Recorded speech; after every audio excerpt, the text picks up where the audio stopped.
Hey guys, how are you? I hope you are doing well. So in this video we will be studying about the third chapter, that is gravitation. And if you have not watched the previous two chapters, I do want you to watch those first and then come here, because everything is in continuation. If you directly start from here, you will be confused. Before going further, if you have not subscribed, subscribe, hit that bell icon and like and share zarur karna. Not wasting much of our time, what is gravitation? Gravitation is very important yaar, because 9th class का third chapter है. So I want you to remember this. And what is gravitation? Now see, ever wonder why do we fall? अगर ये कोई चीज़ है, ये नीचे गिर जाती है अगर अर्थ है तो, ठीक है. Ever wonder why moon revolves around the earth? Ever wonder sun के आसपास में ही क्यों रिवॉल्व करते हैं सारे प्लैनेट? ये मून है अपना, ठीक है. ये कोई ऑब्जेक्ट है जो कि गिरता है, ये अर्थ है, ठीक है, नॉट क्रस्ट. दिस इज सन. यहाँ पर जो भी प्लैनेट्स होते हैं, ठीक है, सारे अराउंड गोल गोल क्यों घूमते हैं? That is because of a gravitation. Gravitation मतलब मैं बताता हूँ. सबसे पहले सेंट्रीपिटल फोर्स बता देता हूँ क्या होता है. Centripetal force, now the centripetal force is provided by the attraction, force of attraction of earth. Now see, हम कोई भी एप्पल, आइजैक न्यूटन एप्पल गिरा था, उन्होंने डिस्कवर किया था ग्रेविटेशन. सो एप्पल नीचे ही क्यों गिरा, वो ऊपर भी तो जा सकता था. That is called as centripetal force. Like earth attract करता है जो भी चीज़ों को. हम ऊपर फेंकेंगे, the moment its kinetic energy will be zero, it comes down. Like kinetic energy will be dealing in another chapter, that is next chapter, work and energy. So centripetal force आपको समझ में आ गया होगा. एंड बेसिक डेफिनेशन और basic idea of gravitation क्या होता है सब जानते हैं. So I hope that you understand what is centripetal force at this moment. Now the next important thing is law of gravitation. Now law of gravitation is also important. For this we need to derive a formula, ठीक है. सबसे पहले देखो, let us consider two objects with a greater mass m and a small object with small m mass. The distance between them is d. This object be a, this object be b. Now let, जो भी है आप let करके लिखते रहना, ठीक है. Let a be of mass m and b be of mass small m, ठीक है. So now क्या होता है कि distance between them will be small d, ठीक है. Now they both will exert some kind of force, right? Force on A because of B and force on B because of A. हम जानते हैं minus कौन सा law of motion? Third law of motion, ठीक है. सो ये हम जानते हैं, लेकिन ये काम नहीं आएगा. Just I wanted to revise, ठीक है. नाउ फोर्स जो है, फोर्स किस से फैक्टर से अफेक्ट करता है. नाउ सबसे पहले force is affected by the factor, इसका मास m है और उसका मास m है. So force will be directly proportional to m, capital M, and force will also be proportional to small m. Now because अगर ज़्यादा बड़ा object है तो वो फोर्स ज़्यादा एक्सर्ट करेगा डेफिनेटली, और कम छोटा ऑब्जेक्ट है तो छोटा फोर्स एक्सर्ट करेगा. So the both combined to come as capital M dot small m. Now this is proportionality sign, we know it, क्योंकि अगर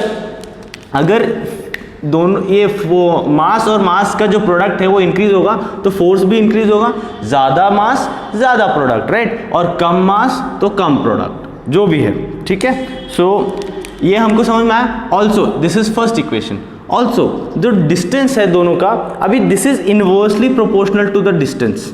नाउ वाई इनवर्सली प्रोपोर्शनल? अगर दूर होंगे, ज़्यादा डिस्टेंस होगा तो कम फोर्स लगेगा, राइट. अगर डिस्टेंस अगर ज़्यादा होगा, डिस्टेंस इन दोनों का डिस्टेंस बहुत ज़्यादा होगा तो कम फोर्स लगेगा, ठीक है, और कम डिस्टेंस होगा तो ज़्यादा फोर्स लगेगा. So that is the thing. Now we have two objects, उसकी तरफ से भी डिस्टेंस है, इसकी तरफ से भी डिस्टेंस है, तो इसलिए फोर्स दो बार आएगा. That comes out to be force is directly proportional 1/d into 1/d. That is force is directly proportional 1/d square. This is the second equation, ठीक है. Now combining 1 and 2 will get what? Force is directly proportional to capital M dot small m by d square. Now this is the equation. Now we know something about gravitational constant. Now this is a proportionality sign, ठीक है. proportionality sign जो कि अभी तक हम करते आ रहे हैं, proportionality sign. ठीक है। Now for to remove that proportionality sign I need to multiply with this equation with someone, that would be, proportionality sign हटाया मैंने तो कांस्टेंट रखा मैंने g, m dot m by D square. Now this g is gravitation constant, gravitational constant, जिसकी value 6.673 into 10⁻⁻11। अभी देखो SI unit जो है इसका बहुत इंपॉर्टेंट हो जाता है। Now I try to find out what will be its SI unit. कैसे फाइंड आउट करूंगा मैं, G का चाहिए तो मैं G को एक तरफ रख के बाकी सबको उस तरफ भेज दूंगा, तो G is equal to f D square by capital M dot small m। So अभी देखो सबका लिखते जाएंगे। फोर्स का SI यूनिट क्या था अपना, न्यूटन, जो कि पिछले चैप्टर में पढ़ा था हमने। Now D square is distance, तो मीटर स्क्वायर, और फिर m इंटू एम, दोनों बड़ा है छोटा है, दोनों का किलोग्राम है, तो किलोग्राम रेज़ टू पावर -2 यानी पर kg square. So this is the value of g। ये आपको याद होना चाहिए with SI unit guys, this is very important as far as any of the examination is concern. So I hope that you understood this law of gravitation. This law of gravitation what, now मैं explain करने की कोशिश करता हूँ what is law of gravitation. Now law of gravitation is force is directly proportional to the product of both the masses and inversely proportional to the square of distance between them. So बस यही है, आपको ये चीज़ जो है ये चीज़ को अच्छे से एक्सप्लेन कर देना है।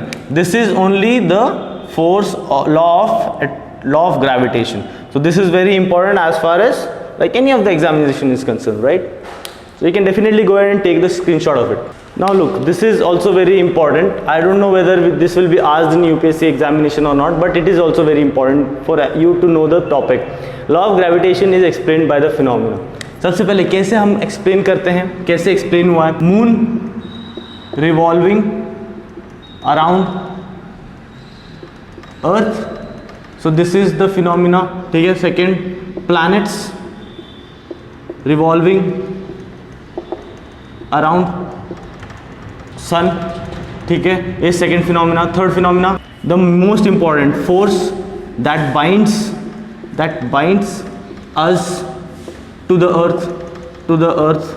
मैं आज खड़ा हूँ, I am standing on the ground at this moment, why, because the force which is gravitation is force pulling me downward, that's why I am standing, otherwise I would be in the air. So fourth one is a tides caused by moon and the sun. So these are some of the concepts which are very important. moon जो है, moon अर्थ के around revolve हो रहा है, ठीक है, first वाला। Planet around revolve हो रहा है सन के, ठीक है, बहुत सारे प्लैनेट्स हैं वो रिवॉल्व हो रहे हैं। उसके बाद जो फोर्स हमको बाइंड करता है अर्थ की तरफ, the tides caused by moon and the sun, tides जो आते हैं, that's these all explains the gravitation force, right. Now the next topic is free fall. Free fall क्या है? Free fall, so any object, let me write it, any object falling onto the earth without any force, like without any external force actually, external force। अगर देखो there is the concept lies, अगर मैं ये external को skip कर दूं तो force है तभी तो नीचे आ रहा है, जो कि हमने थोड़ी देर पहले पढ़ा, gravitation force, that's why that is the force which is pulling the object down. So external force, मैंने कोई और एक्सटर्नल फोर्स अगर नहीं डाला इसमें तो that is called as external force, which is gravitation force. So an object falling onto the earth without any external force is called as free fall, right? Called as free fall. Now there is some acceleration which is happening by the earth, right? That acceleration जो है हम a से denote करते हैं। Now this acceleration is caused by earth, right? caused by earth. So जो acceleration को है हम क्या बोलेंगे? acceleration जो earth के इससे हो रहा है तो acceleration due to gravity बोलेंगे, due to gravity. Now acceleration due to gravity बोलेंगे जिसको हम g से डिनोट करते हैं, जिसकी वैल्यू 9.8 मीटर पर सेकेंड स्क्वायर की होती है। इट्स वेरी इंपॉर्टेंट, इसका प्रूफ भी करेंगे हम जस्ट, ठीक है। Now what is the proof? We know force by gravitation is capital M small m by d square, right, g। Now force की फॉर्मूला क्या है आपने को मालूम है? मास इनटू ग्रेविटेशन, ठीक है। सो तो small m into g is equal to g capital M small m by D square. So m से m कैंसिल, तो स्मॉल g की वैल्यू निकालनी capital G m by D square. g की value 6.67 into 10 to power minus 11 into capital M, मतलब m क्या है अपना mass of earth, right. Earth पे 7.4 into 10 to power 22 and d is distance between moon and sun, so that is 3.84 into 10 to power 5 kilometre. लेकिन हमको metre में चाहिए क्योंकि सारी जो हमारी डिस्टेंस है वो मीटर में है। तो 3.84 into 10 to power 5 into 10 to power 3, so it comes out to be 3.84 into 10 to power 8, ठीक है। सो अगर हम इसको कैलकुलेट करते हैं, ठीक है, सो क्या आएगा अपने को, मैं आपको पहले मैग्नीट्यूड कैलकुलेट करूंगा एंड देन उसके बाद एसआई यूनिट कैलकुलेट करेंगे। आप इसको कैलकुलेट करेंगे तो 9.8 समथिंग आएगा। Now this is acceleration due to gravity which is acceleration, तो मीटर पर सेकेंड स्क्वायर आएगा। Now will try to find out its SI unit, क्योंकि जब तक ये हमको एक्सेलरेशन तो मालूम गाइस सी, तो g का फॉर्मूला क्या हो जाता है F D square by capital M small m, ठीक है। तो g का क्या हो जाएगा small g is equal to capital G का f, फोर्स मतलब न्यूटन, और डी स्क्वायर मतलब metre square by K G square, ठीक है। ये हो जाएगा इनटू, अभी कहाँ गया अपना g हो गया m, मास मतलब K G, divide by D square मतलब दिस इज मीटर स्क्वायर, ठीक है। अभी देखो के जी से K G cancel, metre square से मीटर स्क्वायर कैंसिल, सो अपना क्या है न्यूटन बाय के जी आया। नाउ न्यूटन देखो, न्यूटन अपना फोर्स है, तो फोर्स का फॉर्मूला क्या होता है, force is equal to mass into acceleration, तो मास क्या है अपना K G into acceleration metre पर सेकेंड स्क्वायर था, ठीक है। तो मैं इसको न्यूटन बोलते थे हम, तो यही चीज़ न्यूटन की जगह रख लूँ मैं, के जी इंटू मीटर पर second square by K G, तो के जी से के जी कैंसिल, तो comes out to be metre पर सेकेंड स्क्वायर। सो आपको you need to be well versed with all the formulae and also their SI units, क्योंकि SI units also plays an important role, okay. फिर will go for next topic now will go for questions and answers, जो उसके solution है। And before that I want you to revise this formula, v square minus u square is equals to 2as, s is equals to ut plus half at square and v minus u is equals to at। So ये तीन formula जो है equation of motion आपको अच्छे से आना चाहिए, ठीक है, मतलब टिप पे होना चाहिए, जो कि मैंने इसके डेरिवेशन एंड प्रूफ्स पिछले चैप्टर के वीडियो में जरूर बताया। अगर वो नहीं देखा तो go and watch that first. Now let us try to understand gravitation with an example, ठीक है गाइस। फॉर्मूलेज कोई भी चैप्टर में किसी के भी लग सकते हैं, so you need to be careful enough. A car falls off a ledge and drops it on the ground like solution. सबसे पहले टाइम क्या देगा 0.5 seconds. Let g is equals to 10 metre पर second, g is equals to 10 metre पर second square. So g कभी कभी आपको 10 भी ले सकते हो आप, क्योंकि 9.8 इज ऑलमोस्ट क्लोज टू 10।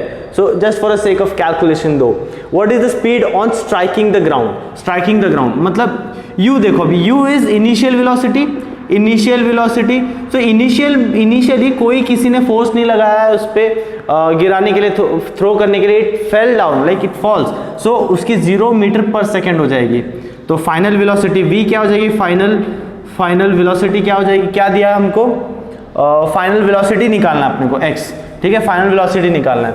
तो हमको फर्स्ट लॉ ऑफ मोशन से क्या हो जाएगा, v minus U is equal to 80, तो v इज इक्वल टू 80 क्योंकि u is 0, right. So v क्या है, v निकालना है, a क्या है, a मतलब g, ठीक है, क्योंकि एक्सेलरेशन ड्यू टू ग्रेविटी है, t इज 0.5, तो v comes out to be 10 into 0.5, that is 5 metre पर second is the answer, v velocity, ठीक है। नाउ सेकेंड देखो क्या पूछ रहा है, second is what is the average speed during the average speed. Now this average speed I have explained you in motion chapter, ठीक है। इन मोशन चैप्टर में मैंने एवरेज स्पीड के दो फॉर्मूले दिए, अगर आपको नहीं पता है तो आप वहां जाके जरूर देखना। v plus you by two, now v plus you by two is for uniform motion, ठीक है, यूनिफॉर्म मोशन, क्योंकि वहां पर कोई एक्सटर्नल फोर्स एक्ट नहीं कर रहा है, यहाँ पर ऑब्वियसली कोई एक्सटर्नल फोर्स नहीं है, is just merely gravitational force, so that is why हम ये फॉर्मूला यूज करेंगे। अदरवाइज इसका दूसरा फॉर्मूला क्या था अपना, total displacement upon total time. So total displacement तो हमको पता नहीं और टाइम भी नहीं पता, तो यही फॉर्मूला लगेगा। तो v क्या है अपना, v क्या दे रखा है अपने, हमने अभी 5 निकाला था, और u तो 0 अपना divide by 2, so comes out to be 2.5 metre पर सेकेंड इज एवरेज स्पीड। ठीक है, नाउ थर्ड हमको क्या निकालना है, how high is the ledge from the ground, तो हमको s निकालना है। ठीक है, और s के दो फॉर्मूलेस है, half at square and s 2as is equal to v square minus u square, कोई भी लगा सकते हो आप, मैं ऊपर वाला लगाता हूँ, s is equal to u 0 हो जाएगा, u अपना 0 है, तो हाफ a क्या है, एक्सेलरेशन ड्यू टू ग्रेविटी मतलब 10, और t क्या है अपना टाइम कितना ले रहा हूँ 0.5 सेकेंड्स का स्क्वायर, सो क्या हो जाएगा half into 10 into 0.25, so it comes out to be 2.5 by 2, 1.25 it's like meter is the answer. So this is how the questions are framed. You can definitely go ahead with more of the question which I will be providing you at the last of the video. You can definitely take a screenshot of it and try to solve more and more questions. Next point is weight which is also important, इससे हम एक derive भी करने वाले हैं, सो याद रखना, अच्छे से ध्यान से समझना। ठीक है, now we know force is equal to mass into acceleration from second law of motion, force is equal to mass into gravitational force, A and G are the same in two different cases. ठीक है, now wait, अब wait क्या है, weight is the force of attraction of the earth on an object is called as weight. Okay, as weight, WIGHT, weight. So now इसको denote करते हैं हम W से। now this force of attraction of the अर्थ, मतलब ये कौन सा था अपना, ये भी फोर्स था, तो सब्सटीट्यूटिंग दिस इन टू क्या मिल जाएगा, फोर्स मतलब weight is equal to mass into gravity, so this will be very helpful in solving और in deriving the formula which is just weight on earth is to weight on moon. Now we'll try to derive some formula, weight on moon या weight of an object on moon. ठीक है, जो भी है आप समझ लेना। ठीक है, सबसे पहले देखो, we know gravitation force F is equal to G M by D square, या फिर अभी d को मैं क्या करता हूँ, I can write D square as R square also, R square मतलब रेडियस या कैपिटल आर। ठीक है, कैपिटल आर ले लेना। ठीक है, so this is very important to know the concept. Now force is equal to the weight, W is equal to G M small m by R square. Now ये आपका major formula हो जाएगा, इसी पे सब करता हूँ मैं। देखो अभी, now weight of moon is equal to G, तो कांस्टेंट है, gravitational constant, and m mass of moon by mass of any object by radius of moon का whole square. Now if I try to, ये सब universal हमको मालूम है values. ठीक है, if I try to put, so I definitely don't know the value of mass of moon. ठीक है, इसलिए देख के लिखा है मैंने, और रेडियस ऑफ मून ये भी नहीं पता, सो जो भी मैंने लिख के कैलकुलेट करके बताया। ठीक है, दिस इज m। ना सिमिलरली वेट ऑन अर्थ की फॉर्मूला क्या हो जाएगा, g capital M small m by r का स्क्वायर। ठीक है, सो इसको भी हम कैलकुलेट करने की कोशिश करें तो वेट ऑफ अर्थ क्या आ जाएगा, 1.474 इंटू 10 टू पावर 11 m। ठीक है, और m is weight of the object. So now if I try to calculate weight of mass moon by weight on earth, that comes out to be, इन दोनों को divide कर दो यार, जो भी है इसको, पहला क्या 3 equation, 4, fourth equation and fifth equation, so fourth और फिफ्थ को डिवाइड कर दो, 2.431 into 10 to power 10 into m divided by 1.474 into 10 to power 11 into m से m cancel, so it comes out to weight on moon by weight on Mars, क्यों आ रहा, weight on moon by weight on earth comes out to be 0.165, that is nearly equal to 1/6। So this is the value which is very important and which can be definitely asked in any of the examination. We'll go for next topic. Like एक example दिखा देता हूँ जाने से पहले, like weight on moon निकालना है मुझे, मेरा वेट यहाँ पर अगर if it is 60 किलो तो 1/6 वेट ऑन अर्थ, तो वेट ऑन अर्थ क्या है मेरा 1/6 इंटू 60, सो 10 किलो, तो मून पे वेट मेरा 10 kg हो जाएगा। Now the next topic which is also very important, actually science में सब important है, don't skip anything, thrust and pressure. ठीक है, thrust and pressure. Now thrust मैं बताता हूँ थ्रस्ट क्या होता है।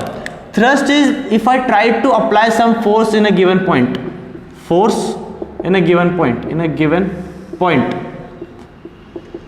फॉर एग्जाम्पल मैं कोई बोर्ड में पेन चुभोने की कोशिश कर रहा हूँ, या पिन जो होता है अपना। सो फर्स्ट एग्जाम्पल जो हो जाएगा पिन, जो कि मैं कोई बोर्ड पे डालता हूँ, ठीक है, BOARD। सेकेंड एग्जाम्पल हो जाएगा जेट। जेट जब आगे जाता है, जो पीछे थ्रस्ट खींचता है। कोई भी एरोप्लेन जो है वो उड़ने की कोशिश कर रहा है, ये इज द मतलब एरोप्लेन है ये, ठीक है, उसका ऐसे विंग्स है, ठीक है। यहाँ से जो नीचे से उसको फोर्स लगता है उसको थ्रस्ट बोलते हैं, ठीक है। जो थ्रस्ट बिल्ड करता है तब जाके वो हवा में उड़ता है। Fourth example would be any example, you can take any example, screen पे दिखा रहा हूँ, उसको थ्रस्ट बोलते हैं। And also pressure. Now pressure क्या होता है? Pressure is thrust per area, thrust by area, ठीक है। So this is also very important, इस पे बहुत सारे क्वेश्चंस पूछे जाते हैं। Now for SI unit guys, thrust is also force, thrust is also a kind of force, thrust is also a kind of force, right? ये देखो force, so force का यूनिट क्या था? न्यूटन, और एरिया का unit metre square. So pressure का unit क्या हो जाएगा? Pressure is equals to newton per metre square, ठीक है। We will solve some examples now. Now look at this question will clear all your doubts. Now see क्या बोल रहा है? Block of wood is kept on a table top, the mass of the wooden block is 5 kg। मास क्या दे रखा है अपने को? सोल्यूशन मास 5 kg दे रखा है, ठीक है। And its dimension is 40 × 20 × 10 centimetre दे रखा है, ठीक है। नाउ थ्रस्ट चाहिए अपने को, थ्रस्ट चाहिए क्योंकि मेरे को प्रेशर निकालना है, right. Pressure is the intention, मुझे प्रेशर निकालना, थ्रस्ट बाय एरिया निकालना है, thrust by area. Now thrust मतलब is also force, kind of force is equal to mass into gravitation. So gravity due to acceleration due to gravity, force is equal to, so force is equal to mass क्या दे रखा है अपने को? 5 kg into acceleration due to gravity is 50 newton is the thrust. First में dimension क्या है अपने को? डायमेंशन क्या दे रखा है? Dimension is equal to 20 × 10, right, 20 × 10 centimetre. So 200 centimetre हो जाए, तो एरिया इन मीटर स्क्वायर क्या हो जाएगा? 0.02 मीटर स्क्वायर, ठीक है। तो प्रेशर क्या हो जाएगा? Pressure is equals to thrust by area, right. Thrust क्या है अपना? 50 बाय 0.02, 50 बाय 0.0200, तो 2500। So pressure 2500 newton per metre square. So second part में अगर मुझे प्रेशर निकालना है तो प्रेशर थ्रस्ट बाय एरिया हो जाएगा। तो थ्रस्ट क्या है अपना? 50 न्यूटन बाय एरिया क्या हो जाएगा? 4 × 1 = 4, 400 सेंटीमीटर स्क्वायर हो जाएगा। तो अगर मुझे इसको मीटर स्क्वायर में कन्वर्ट करना है, मैं डायरेक्टली कर रहा हूँ guys, you can definitely take care of it. 0 से 0 कैंसिल कर दिया मैंने, 4 × 1 = 4, 104 2 1225 newton per metre square. I hope you understand this thrust and pressure का formula. Will go for next topic now, buoyancy, that is. So the next topic is buoyancy.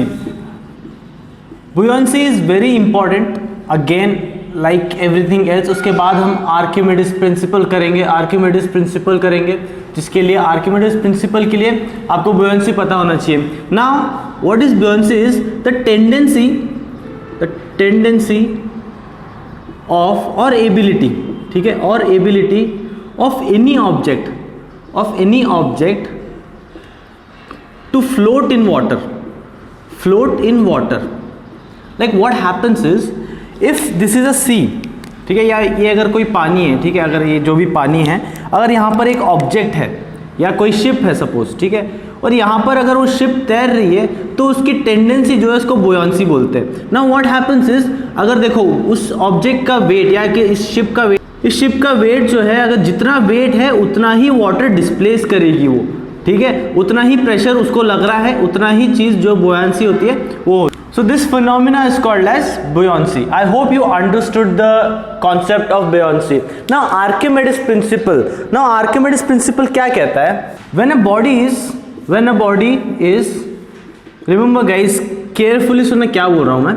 When a body is fully or partially immersed in water, immersed in fluid, चलो fluid बोल देते, ठीक है, fluid, then the object will experience an upward force which is equal to the